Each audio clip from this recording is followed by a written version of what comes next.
માટેની મોટી યોજના મંજૂર કરાવરાઈ છે। 1400 કરોડ રૂપિયાના ખર્ચે આ યોજના મંજૂર કરાવરાઈ છે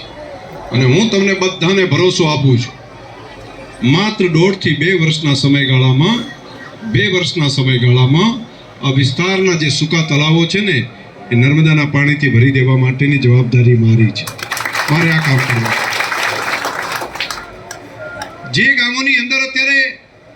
પાણી ભરાણું છે તળાવમાં, અમે હમણાં કેટલા ગામોમાં ચાલુ થયું છે, જૂની પાઇપલાઇન નાખેલી હતી એમાંથી ચાલુ કર્યું। ખેડૂતોએ અનેક મશીનો મૂકીને પીએચ ચાલુ કરી દીધા છે અને આપણે પણ આપણા વિસ્તારની અંદર જે વર્ષોથી એ પહેલી યોજના હતી મંજૂર કરેલી,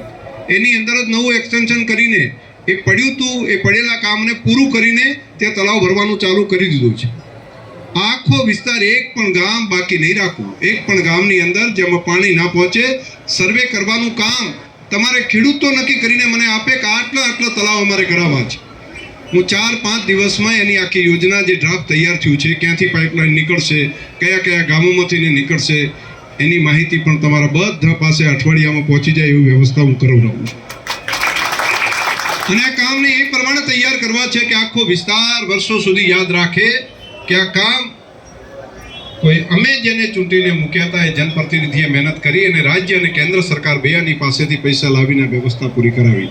પણ ઘણાને પેલી ઉતવાળ હોય છે અને સ્વાભાવિક છે, ઉતવાળ તો હોય એમ કે આ મારું બધું હજુ જેમ નથી, પણ દહીં સામે પેલું દૂધ હોય ને તો મેળવણ નાખા ને